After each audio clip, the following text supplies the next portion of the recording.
And we're live. All right, awesome. Well, welcome back everyone to the FPL Script. This is season 2, episode 10.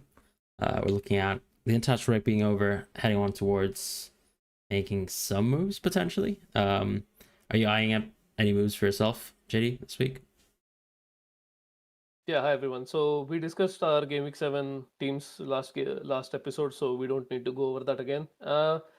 I don't know. I think I have two free transfers similar to you. So Mm-hmm. I was looking at getting maybe Saka, but now I'm thinking I'd rather roll and have three free transfers for next week.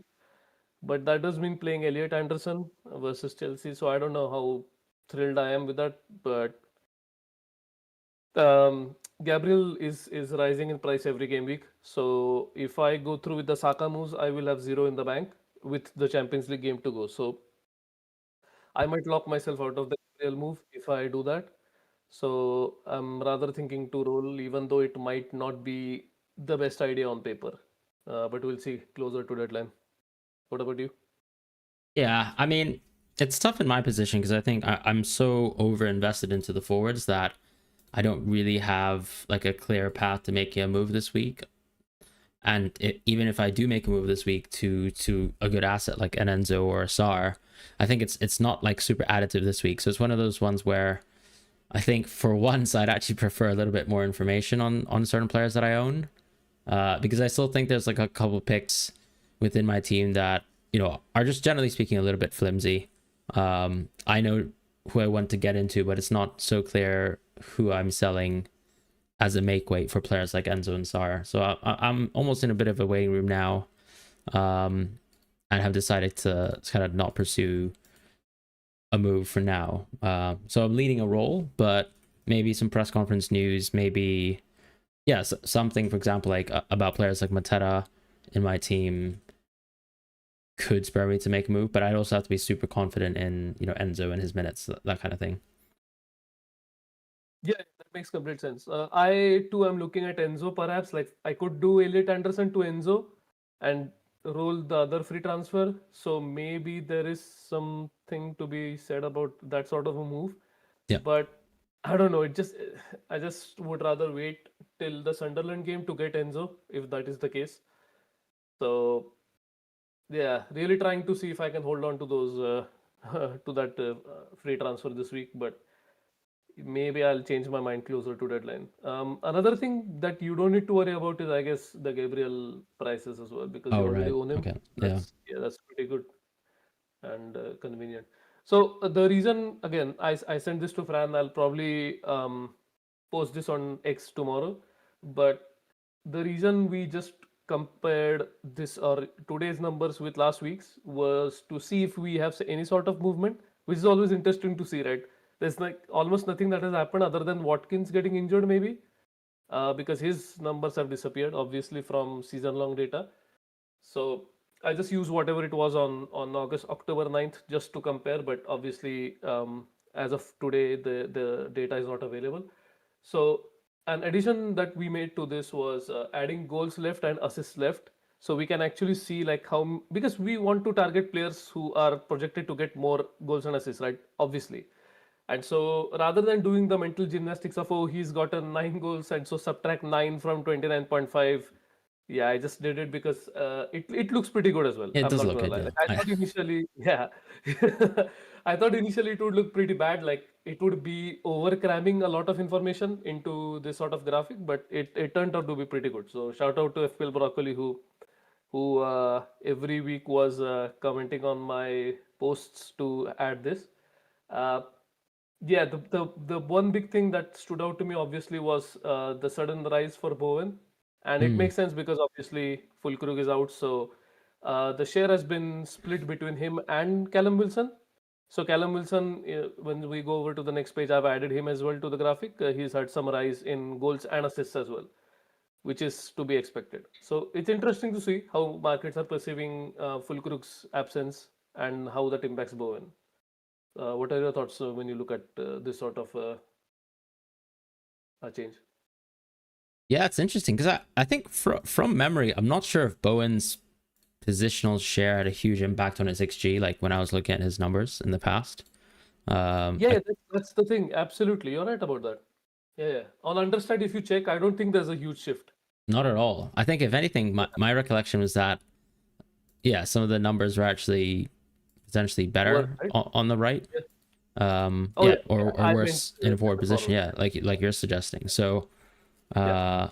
yeah, I mean that's a curious case because I think what I remember is that his assist threat tends to actually just be a little bit higher when he plays on the right, and then his goal threat is just about the same. Either way, like he's had the worst possible start under Potter, so maybe it's also just a reflection of I don't know some sort of increased like confidence in the team somehow. Why I'm not quite sure. I think like we still see, for example, like let's say on. I mean, it's kind of freaky to an extent where you look at someone like Bowen, and we talked about him last week, just in terms of the price point that he's at. Like, even this kind of boost isn't super favorable to him, unless you think that there's like a huge gap in the assists, right? I think season long he's still like been vastly overpriced, so it's nice, but I mean, maybe like the marginal case is it kind of helps with people on the wild card. Like he could be a good short term punt just purely due to fixtures. Um, but yeah, I don't know. Are there any kind of other key movers on this graphic that you wanted to point out? Yeah, I did look for, obviously, I started off by looking at differences and Yeah. then I added players who are relevant for FPL and also some other players. So, for example, I was trying to look at which players other than him have changed. So, Welbeck went down by 0.25. I don't know how much credence I am going to give to movement as small as 0.25. I just feel like that's kind of a rounding off error where it's like, ah, okay, today it's 10.75, tomorrow it's 10.5 kind of thing. So I'm not too worried about those shifts. Uh, I think the next page has more of the shift. So if before we move on, I know that everyone has said this season that the team is tilted towards Holland to an Hmm. incredible extent. It is attack that is, but when you look at the team share, there is like no one who is close to him. That's crazy. Like if you look at that, it's 42%, which is insane, right? If you want to talk about like title contenders, and if you want to compare it to someone like Mo Salah, right? Salah is at 17%, as is Isaac. So that just feels insane, and That's mad. I feel like it only has. I mean, it has only a chance to go even further up. I feel like based on future outcomes. So that was another interesting thing that I did notice. Bowen, obviously now he has 30% because Fulcrook's share has disappeared. Hmm. So Bowen, I think, is like a close second now in terms of dominating those team shares. Other than that, I'm not too sure there's anything too interesting from last week, other than the fact that this is sorted by goals left now. So you'll see that someone like Semenyo or Igor Thiago is now further down the list because obviously their numbers are mainly boosted by their outcomes and not by future expected returns. Yeah, that's kind of freaky. I was trying to actually like just almost go through some of Rob Saka went T's. down, sorry. Sorry. Saka went down by point 0.5. Saka went down by Right. point 0.5. That is, I think, the one I was not able to understand why that would happen, Hmm. but maybe that is because he's played considerable minutes for England. So I don't know if that has anything to do with will he get like limited minutes Yeah. in against Fulham or something like that. So that's up to interpretation, I think. Yeah. I was trying to quickly have a look at like some of the kind of previous like Haaland shares that we've seen Hmm. like across even like last season from Rob T.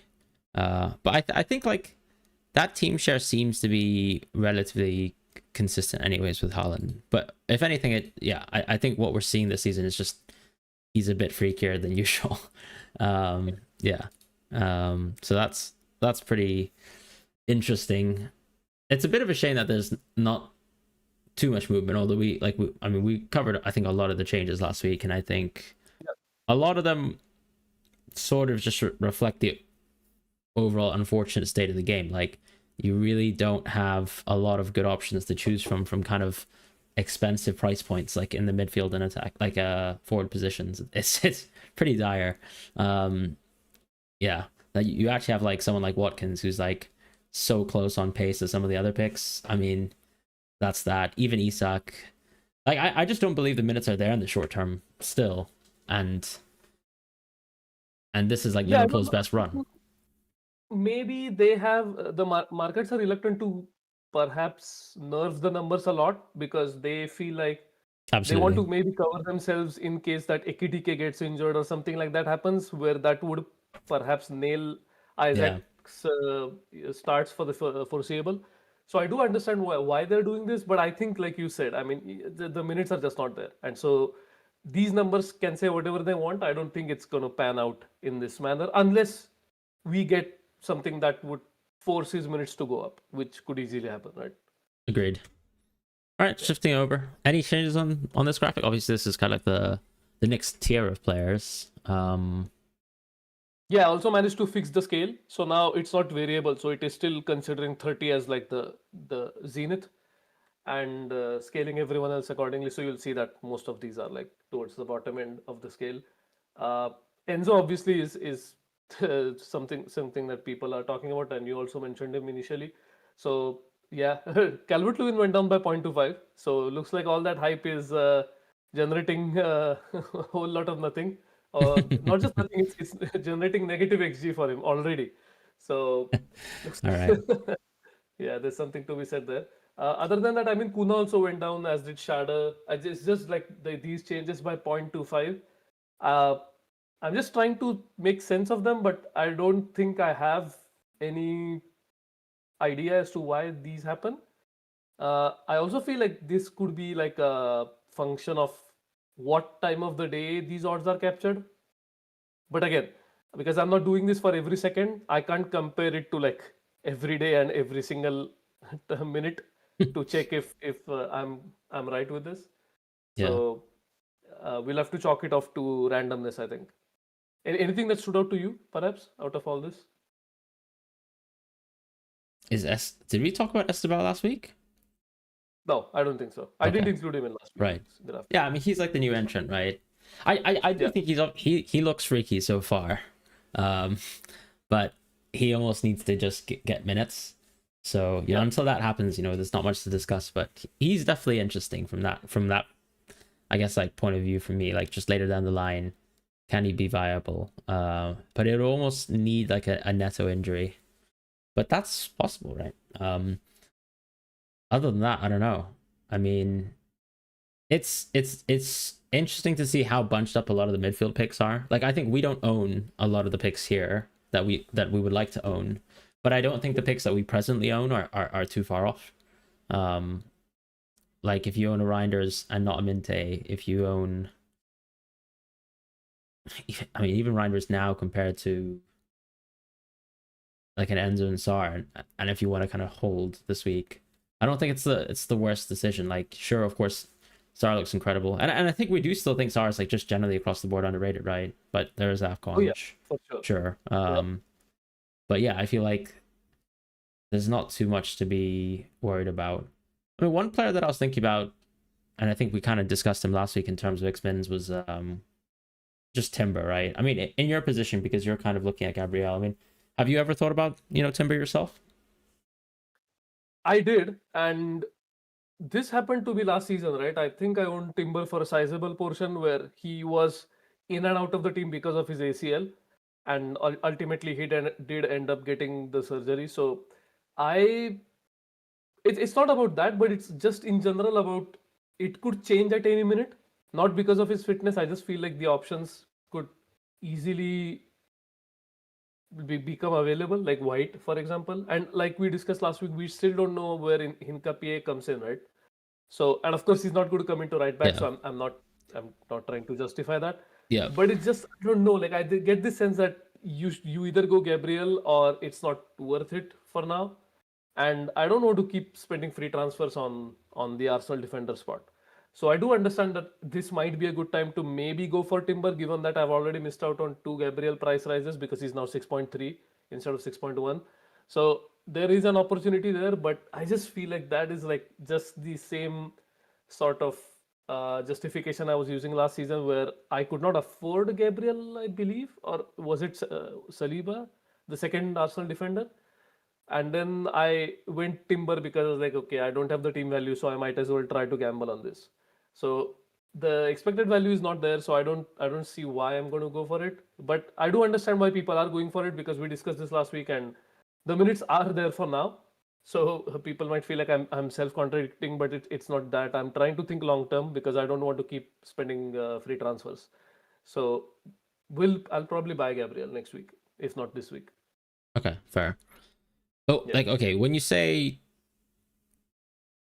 you were hurt by owning Timber last season, was that like what, at the start of the season, or No, no, no. Towards the end, where I don't know if you remember, but he assisted in a double game week Yep, and didn't start in the second game or something, or it happened the other way around. I forgot, or maybe it was the same game. Like he didn't start, but he came on and assisted a goal, if I remember that sequence. So right. it's Just again, because, it's yeah, not about like anecdotal evidence. It's more about like, do I want to subsidize Gabriel's expected value by picking Timber's expected value, and what am I gaining out of it? The only thing I'm gaining out of it is the ability to buy Timber this week, and I feel like Fulham away with the expected value is easily I can skip Timber this week and just go for Gabriel next week. But if my hand is forced, you're right. I probably need to go for him because if I do Saka in this week, then I really don't have any room for price changes. So if Gabriel rises next week, which he easily could, then I will be forced to buy someone else. that's fair. Um, Yeah. yeah, I mean, the thing that kind of concerns me is actually just like generally what's going on with White, because it seems like he's just so unfit. Yeah, absolutely. I don't see White coming back anytime soon. I don't know why the reluctance is. Like you're right. I mean, if I think about this, like from just what we've seen until now, there is just no reason for me to think Timber is going to miss out. And to the extent where Calafiori keeps getting subbed early, right? We've seen that early, as in earlier, I would say. So if anything, you should have more like trepidation when it comes to someone like Calafiori. And I feel like Timber is perhaps even better than Calafiori now in terms of minutes. 100%, yeah, So yeah, because you and don't see maybe that kind that of is like mid-game consistency. sub at all. Yeah, Um, but absolutely, absolutely. and they're still involved in so many Maybe there is some. competitions, you know. Yeah, Um, yeah, I do actually think like I would actually even pick Timber over Saliba. Although I am sure there's going to be one week, as I said, like last week, for me, it's that threshold of like 9 out of 10 starts. But I almost think yeah. like there's circumstances where like if you're not going to start Timber within a match, unless it goes absolutely horrifically, you're probably not going to play him anyways. Because you, I but get that. then again, maybe that's wrong. Like I think if I look at the Olympiacos game, I think Timber still sort of appeared um, He did. in that match. Yes. So maybe I'm actually wrong on that. Like you won't get the auto sub. You'll just Even in kind the of, PSV game, right? If you remember the PSV game, yeah, Arteta did bring on a bunch of subs. I believe that's true. Trossard, Odegaard, every single one who was not starting did come on in the second half, even though they were like 7-0 up from the Hmm. first game. So I don't know. Like I wouldn't want to bank on that, but I do agree with you with the fact that his starts are not like they should not be disputed at all for now. Yeah, So it is I don't know tough. why I'm Hmm. hesitating on that. Yeah, it's just I don't know. Like I just maybe I want the expected value from Gabriel and also the fact that there is no circumstance where he is going to get benched. Yeah, So that's fair. yeah, I don't know. I was kind of looking at it because obviously, if you kind of have Timber as like a 90-minute player, he almost Yeah. outscores Saliba by an entire game, if that makes sense. Oh, I Like see. I games worth see. of EV. 3 to 4. Yeah. I So it's see. like Okay. from that perspective, I almost think it's quite close, like the call to make. Oh, Um, also Defcons, right? Gabriel, I don't know. This is I'm anticipating Gabriel to not register Defcons ever again. Yeah. often, but I still think that if there is someone who's going to register Defcons in the team, it very clearly is Gabriel. So I feel like this again is another opportunity that I might be losing out on if I go Timber instead of Gabriel. But uh, I think you've given me at least something to think about in terms of if I were to go Saka this week, I can easily try to manage, or rather, not think about price change and go for Timber if need be. That makes sense. I was kind of looking at I was just trying to pick up my own graphics for like some of the team DEFCON numbers so far. Uh and in terms of CBIT, actually Arsenal is exactly where they were last season in terms of like where they're ranked as a team, but their average sort of CBIT per match is like up by like I think 10. Um so like Oh, I think it's gone from something like 30 something to 46. So quite a big boost in terms of like what the bottom of the table is like providing. I don't know if that's like small things like long throws being used now. So it's a league shift, right? Yeah, I think it could be a league shift. I've seen it like on average, I'm seeing a league shift, but then Arsenal had a pretty Hmm. big bump, but just respective to where they are in like the table, it's kind of similar. But yeah, generally Okay. much better numbers. And City, for example, like are pretty bad at reducing CBIT. I think compared to what we characterize as sort of being their sort of playstyle preference to Hmm. reduce that. Other than that, Tottenham I thought were like absurdly bad. Those were the kind of trends that I saw. Everything else Okay. I think is pretty much in line with our expectations. Um, Even Liverpool maybe a little bit more aggressive on CBIT, which I think we've seen, right? Like we're watching the games, it kind of makes sense. They just don't have nearly as much control, and in transition like look a little bit worse. So yeah, that's all I wanted to sort of mention on that topic. But it makes Arsenal just a touch more interesting, if anything. Yeah, for sure. All right, so kind of shifting over towards the Sith. Any big kind of movements here? Again, I believe I have included all the movers from compared to last week when we Yep. podcasted on Friday. So I'm trying to see if I remember anyone that I think was like a sizable mover. I don't think so. Uh, Not on assist yeah, at least, from what I. yeah, exactly. Minte dropped I a will little bit maybe, again. If we want to yeah. be a bit pessimistic, I But did. see, you did talk about his baselines, right? I And did. Yeah. I want to acknowledge that because I think that was a good shout. Even though there is the argument of minute scaling, I feel like baselines obviously don't adhere to that anyway. So this seems like this is consistent with what you've been observing. Yeah. It almost felt like there was a soft Brighton nerf across the board. Like Minte is obviously one of the best picks in the game. I'm not disputing that.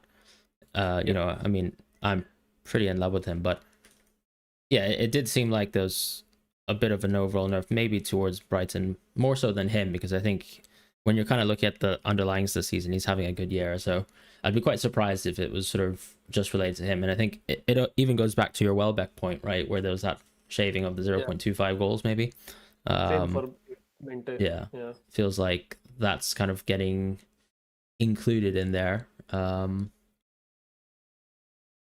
So words also went down for 0.25. It just this brother just can't stop eating else at this point. It's Fair, incredible. But yeah. yeah, other than that, I think we can move on. That's I just a want to point bit of a shame. it out. Um, it's kind of sad that doing good things with international break set pieces just doesn't get you points in FPL. But I'm joking. What do you do? Uh, I don't know. Here, Semenyo, slight drop, very minor, but it is there. I don't see, Yeah, yeah, same thing with Semenyo, right? yeah, Yeah. too many other movements really. Garner, that Munoz, feels I don't like know what happened to Munoz. I again feel like right. maybe that is like the coming back from Colombia and then not playing 90, but come on, come on. Yeah, This guy nah, is he's a just, beast. he's a demon, bro. Like, Yeah, no, I mean that's so soft, but it's yeah. yeah, I mean that's a kind of. I wonder if that's like a small reflection of like in certain cases, just like if you look at Bournemouth, for example, like their underlines, I think on attack were actually quite poor so far. I don't know if it's kind of Hmm. like that for Semenyo. Um, it feels like Garner is just sort of getting his rep as a set piece taker. Because honestly, like as soon as you're involved on set pieces, like even on one side, like you almost have a claim Then over. what do you think that shift was caused by? I actually forgot. That was the biggest mover from an assist side. So I have no idea. I this feel like maybe do that's you just think that something that they missed somehow. okay. Okay. Because And yeah, obviously, it could mean that a lot of people are placing bets on possibly. the over. Yeah, yeah. Yeah, yeah, yeah, I'm just reacting to that. Yeah, fairs.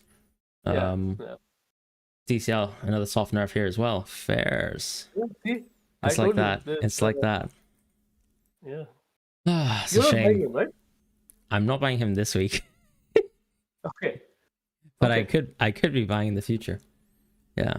I mean, so could I, to be honest. He's just at a good price point. I There's mean, nothing else to be this said is what about we it. were saying. It's like, you know, Yeah. I just find it funny when you go in the timeline and people think this is like some sort of review driven movement to own DCL, but it's just like if you look at any of the forwards here, it's not like markets or models are completely insensitive to the idea that he's terrible at finishing and converting chances. Like he still can and has converted chances, right? So it's just that.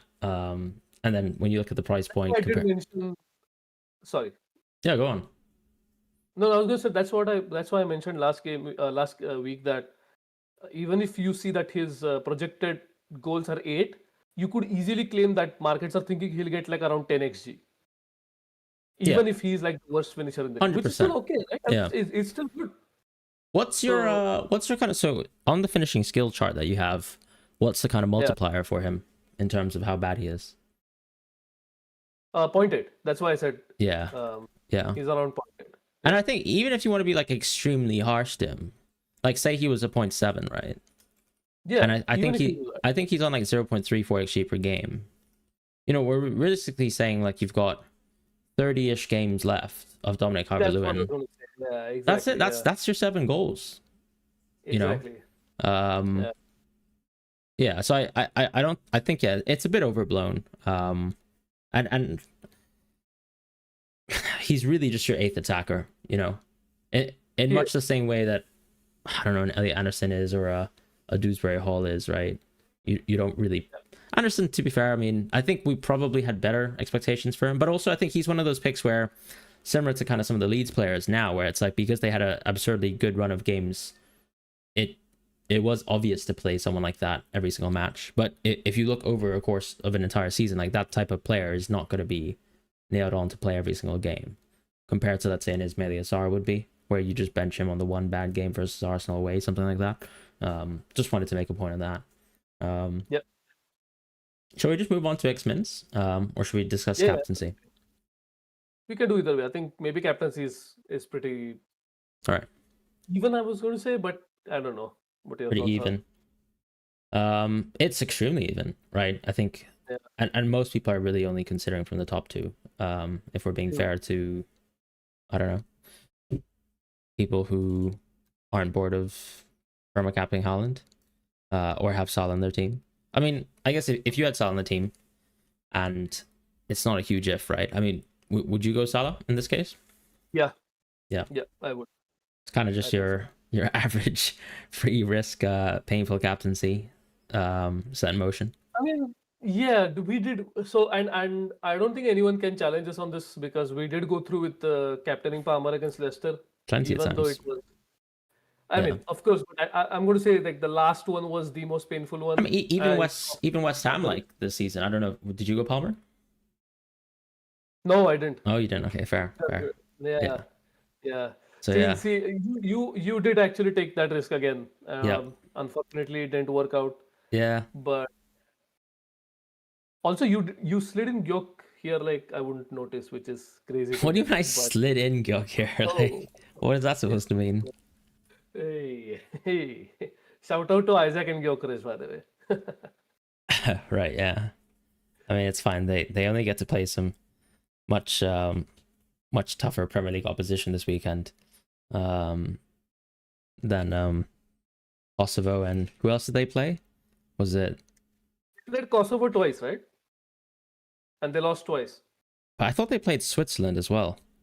But yeah, no, they did No, play they did. Kosovo twice So in the that group. you mean like Yeah, yeah, yeah, yeah, yeah. yeah, Over yeah. over So they back to lost. back in touch breaks. That is true. They did lose to Kosovo twice, I Yeah, think. Um, yeah. so that is rather impressive. But on a serious note, yeah, I don't think you consider any of the other options. I kind of found it funny that Paqueta's EV was higher than Bowen. So I wanted to just put that there, just to shout out that Okay. fact. I think Paqueta's gotten the EV boost, by the way, from actually being the set piece taker of the team. Or, you know, being on more set pieces than we probably thought over that sort of initial, I don't know, let's say 3 game span that we saw him before we sort of Hmm. bought him for a lot of our teams. On Salah, yeah, you take that chance. It is tough because I personally think, almost as a content creator and someone who like has a YouTube channel, I've thought about reevaluating like those types of decisions for myself. Just from the standpoint of, do I want to allow for so much variance within my season if I'm gonna have a stinker anyways? But I think I'm still gonna. I think I still would, as evidenced by the Palmer captaincy earlier in the season. Like Holland is super scary, but it's Mo on a very good game. The weird thing is, yeah, as I kind of said last week, you're gonna if you're not gonna bet on Mo this week, I probably wouldn't even bet him going forwards. But then we'll probably have to reevaluate around Gameweek 12 when the kind of captaincies are a bit more or less one sided rather, because Gameweek 9 and 10 are pretty close. Although I think 9 is a pretty tough game for Haaland on paper, right? Aston Villa away. Just depends. I don't know Yeah. how bad you think Aston Villa is, but Salah just has a really, really good match. And that makes things I tough. mean, Sunderland and Leeds back to back in 14 and 15 for Salah is just incredible, It's and elite. it's right on the cusp of leaving for AFCON. So I don't know, seems like a great opportunity, and you can easily shift him out again, right? Because you'll get the 5 free transfers. So I don't see why we wouldn't do that. But also depends on if we want to buy Sar, I guess, because I do like I want Sar what so Sar bad. has on paper. I know, right? It's incredible, and unfortunately, I don't have enough free transfers to execute that, at least for now. So it's just going to be a wait and watch. And unfortunately, I don't know if the purchase is going to happen before he actually comes back from AFCON, which is the sad part. Really? Okay. Uh, Yeah. I don't know. Like I'm just thinking it through, right? Like for example, if I want to bookend Enzo, Gabriel, Saka, I'm going to need a 4 million defender to make that happen. So straight off the bat, like 4 transfers I've already booked. So it's the window for getting him is diminishing. So I don't know what's going to happen with that. I think you have more of an opportunity to get him. Not gonna lie. Yeah. The way that I would probably approach it myself is I would just go for him on game week 10, I believe. But I don't know if I have enough money in the bank. So I don't really care about DCL too much personally. So I'm more than likely going to ship out my midfielders for Enzo and Sar anyways. And then maybe Minte on 12. But I think I might even just go Gu for a bit. It really just comes down to like how bad Mateta's minutes are. And if they're bad once again versus Bournemouth, then I'm just gonna have to like just make the move to DCL. As long as DCL drops a reasonably good sort of like minutes game. But if I even go Gu, like I don't really mind because I just have such a strong defense. I don't mind playing a slightly worse team on game week 9 because the main thing for me is if I was to let's say do Mateta to DCL and Dewsbury Hall to Enzo next week or even Reinders to Enzo, Hmm. I guess the only pro of that move is I get that DCL sweet EV for one match. But after that, Yeah, there's not too many opportunities where I'd be playing DCL as a starter. So if he's the one yeah, like because blocking, yeah, if he it's not blocks me just on price, I don't mid. really Yeah, care. I probably would actually just go Gu next week and then yeah, have a worse team, have a little bit more money spare, and then hope to just play 3-5-2 perpetually or 4-4-2 on most weeks. Um, and that should also give me the flexibility to even consider like and kind of in your spot, right? Because I think Mo is in a similar spot where you're considering like you almost have Saka now as an option, and if not, you go Enzo next, and Sar's in and around there as a decision. But for me, because obviously I have Gyökeres, like I suppose I still have to sort of leave some room for, and I will do because I'll have three transfers after this week. Like if I just roll the week after, which on game week 9 just makes too much sense, right? If I already own Enzo, I don't need Sar until 10 because he's playing Arsenal. So I should have 2 free transfers to basically have the same decision that you guys are evaluating between this week, where you go either Sar yeah. now or Saka, and then just move once again deeper into not having forwards. But if I do that move, I almost need DCL on the team because he will have to be a part of the core, which is something I don't love. I have to be honest. Like DCL plus Haaland plus Gu um, is painful. Ooh. Like I Mm, think if anything that will probably prompt me to not go Saka. I might just go Evan Nilsson yeah. instead, or Yes. some other forward, I do right? agree with you. With for example, if you go back to, no, if we don't need to, but if you can go back to the goal start, right? It's very clear that you need to look at goals left, and Evanilson is still pretty high on it on that side. That's true. Yeah. And and then so it doesn't matter that he hasn't returned much. I think he Agree. has scored one bullet. Yeah, so it's pretty Yeah. immaterial, and it's Well, still that's a the thing pretty good too. team. And we still think Waltermad's like quite real, right? He is, yeah, Um, yeah. yeah. I do. Like if all I'm doing is almost moving one slightly expensive forward to another, I don't really mind moving off of Gyökeres into, let's say, Waltermad starting from next week, or Yeah, um even João Pedro, really, just to see out this run of games for Chelsea, because João Pedro won't be a sell until like game week 13, and it is a really good run for Chelsea. And if you have to force moves around game 13, I think that's fine, because you're so close towards those 5 free transfers on 16, um and you're guaranteeing at least 4 good games from JP.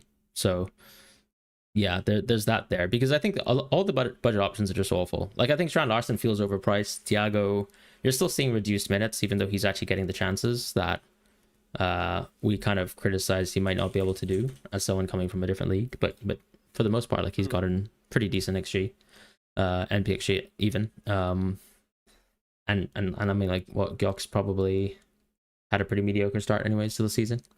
yeah, But with all the sort of tax applied, I think he's doing kind of what we expect from an XG point of view. It's just he hasn't really scored at all either. So yeah, maybe Sesko could be interesting in a few weeks' time. I don't know. You probably are a bit down on Sesko just with the amount of depth you have, right? yeah. I mean, so looking at Kuna being benched, I just don't see why there couldn't be a world where Mount plays and Kuna plays. But like Yeah, I said, the Brentford game has to do a lot with that. I feel, again, Amorim is never going to say that, but I feel like that is why he was benched. So maybe I'm being pessimistic about Chesko's minutes, because I do feel like he's contributed very positively to the team, despite what the Athletic might have to say. But so I am still of What the what what have I'm they said? By the way, I'd like to point out that Jack does subscribe to the Athletic with his wallet. oh yeah, So shout out yeah, to Jack, yeah, yeah. for doing Yeah. that. But Absolutely. Yeah, they put out a poll of like agents that they asked about who was the worst transfer in the transfer window, and it was like Shesko by a landslide. yeah, So I feel like if you're giving like so much grace to words and then slating Shesko 2 days later, it just doesn't make any sense to me. It's just stinks of partisanship, and I couldn't care less, to be honest. It's just something I thought of in terms of Sheshko. And he is playing well, and I hope he does better. I mean, he's so young, right? I think people forget based on how he looks. I think people think he is like a seasoned striker or something. He has played a lot of games, obviously, but he is pretty young. So I don't think there's any room to doubt that he could get better, and he should get better, honestly. yeah. And he's not been bad, So to be yeah, honest. exactly. Um, I'm, yeah. I'm glad you agree with that, because everyone knows that you're not like a United fan or anything. So if you're saying that, that means there's actual I mean, credence I to. I have been accused of it Uh, previously. And Everyone does that, bro. If you own yeah, Bruno, it's you are a true. United That's fan. true. It's just- You're a United fan, or you've used review. Or maybe you just exactly. like people who play 95 minutes of football and do nothing. No, I'm kidding. Exactly. And this Um, penalties. Yeah.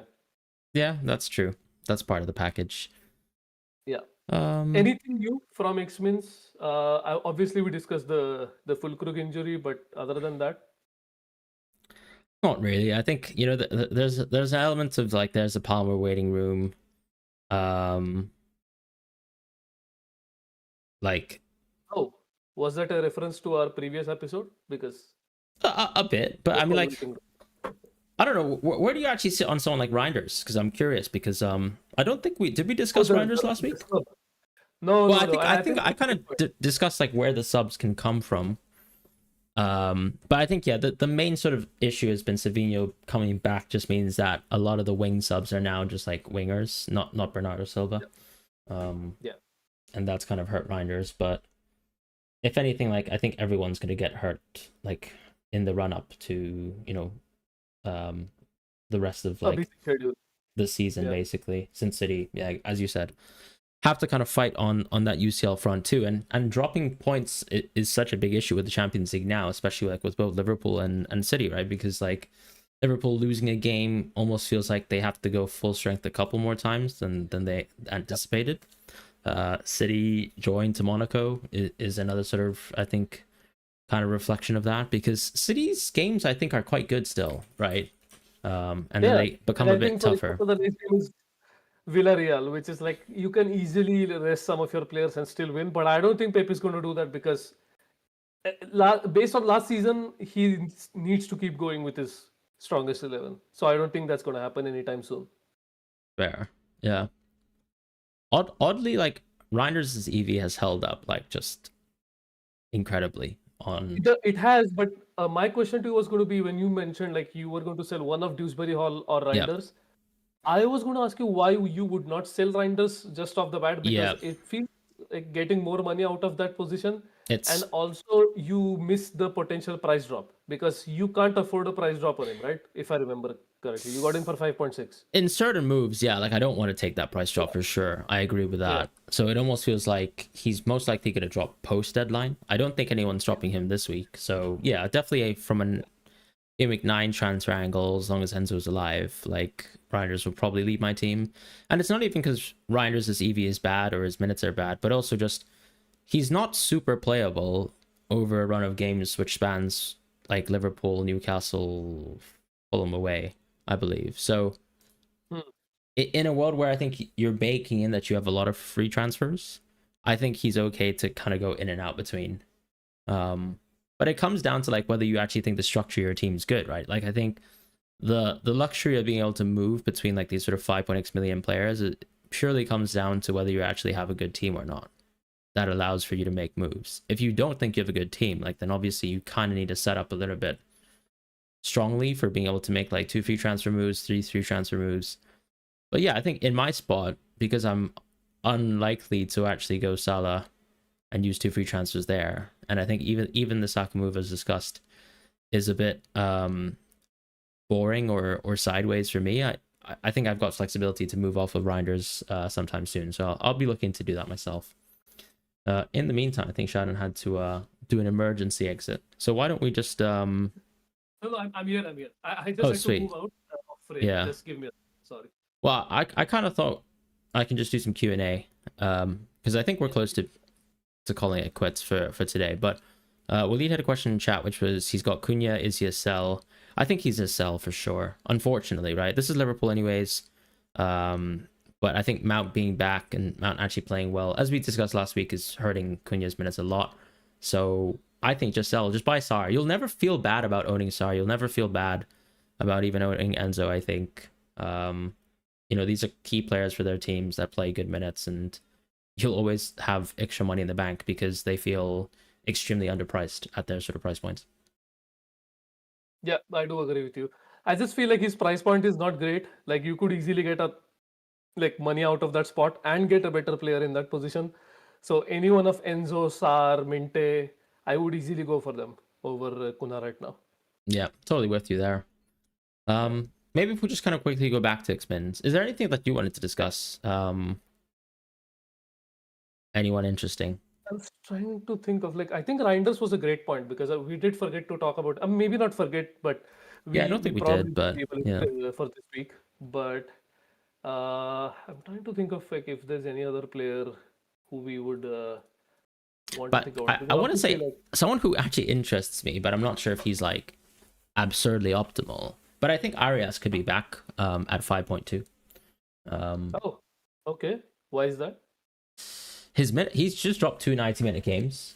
Oh, okay, so, okay, because of that. Okay. Numbers look pretty healthy.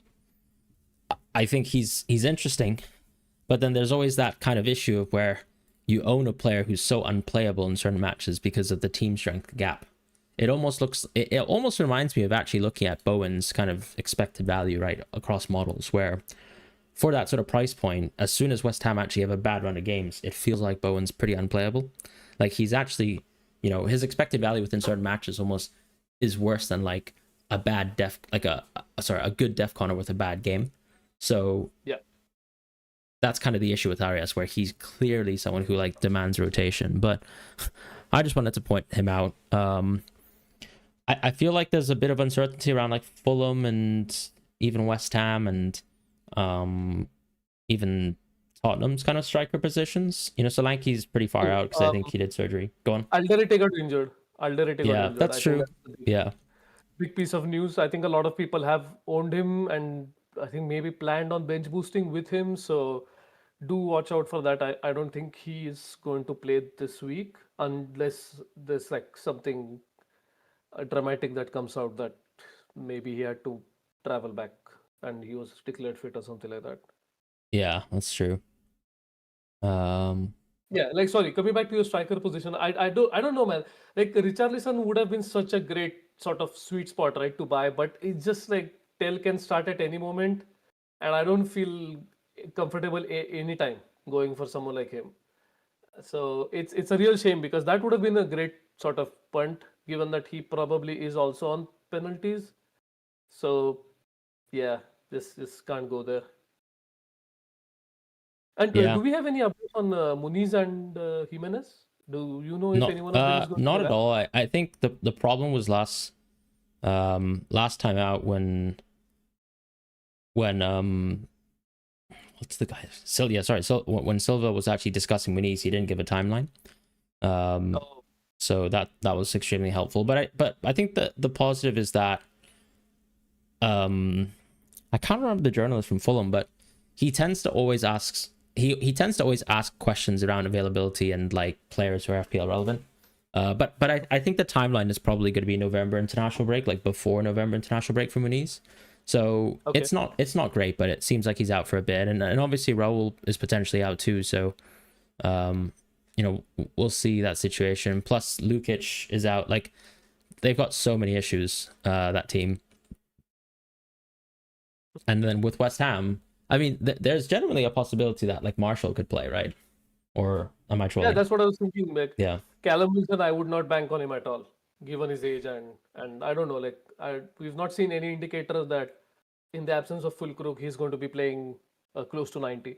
Because you brought up a great point earlier with Dominic Calvert-Lewin, which is that these players are now competing with defenders that even with suboptimal games have the opportunity to get close to 4 expected value. And yeah, so it's almost impossible for you to not play 4-4-2 or 4-5-1 or even 5-4-1, something like that. hmm, And given all of that, I just don't see why you would want to risk it with someone like Callum Wilson. So it just the game has become just fairly uninteresting to a certain point, to a certain degree. Sorry. I hope it will open up, obviously, given that Saka is firmly back now, and I mentioned this last week as well that Enzo, Sar, a lot of exciting options, so it will open up. But I just feel like these sort of like fringe picks based on injuries are not where your free transfer should be going. yeah, 100%. Yeah.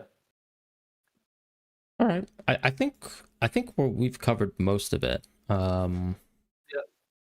Yeah. I mean, I can understand why a lot of people didn't join today because we didn't give them enough of a heads up, and we No, never usually stream on Tuesdays.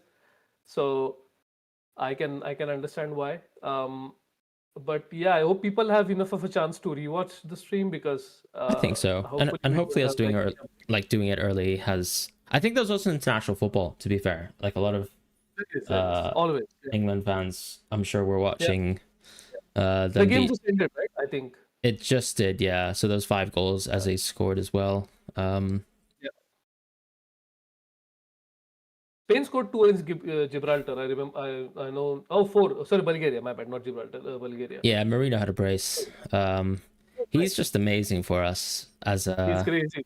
That's crazy. Yeah, but I think the key thing for us too is you're starting to see we're just gonna play like the players who are just consistently good for us, like Marino, like even Yeah. almost probably gonna struggle to get into the team. I think he's injured right now, anyways. But Oyarzabal seems like he's just gonna be a permanent fixture for the team, so we'll see him at the World Cup. A lot of people are still struggling. I think it's nice that we have Yeremy Pino on depth now on the wing positions. Yeah, I was going to say But such it's a still good looking move. pretty awful in terms of like the forward position. I don't Yeah. think we're any closer to finding a solution to that because we're still playing Marino basically as our 10, and allowing Pedri to play deeper. So let's just see how that goes on. Nice to see Laporte back though. Was the only positive Oh yeah, I would oh say. yeah, for sure. And we'll still never see Raya play, I think, unfortunately for him. And No, but I it's mean, it's it funny is a how, nice change of pace. but we've U-turned on this narrative, haven't we? We're like, Oh, 100%, yeah, 100%. yeah. I So mean, bro, Unai Simon is like he playing frustrated out me. from the back, and he's like, no, Yeah, no, no, like in in Euro the past. Yeah, 2024, right? yeah, Yeah, but like 2024 was incredible for him. Like I was so happy watching him play, and like you said, we've made a massive U-turn on Unai Simon, and it's nice to see that players who play well for the national team being rewarded rather than just like their club career being rewarded, which also has worked out. I mean, Spain did win 3 tournaments back to back based off that. So that also is a good model. But I feel like this is a different model and it's working well.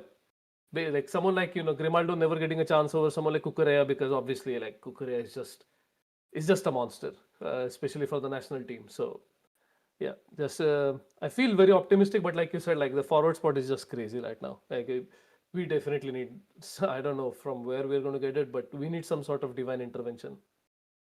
yeah. Okay, I think that's about it from the chat as well. Thank you everyone for joining. Appreciate those who could join, and hopefully people will catch the rerun of the stream prior to the deadline. So good luck, and hopefully we'll see you next week. Any final words, man? No, I think that's perfect. I'll see you guys next week as well. Bye. Bye.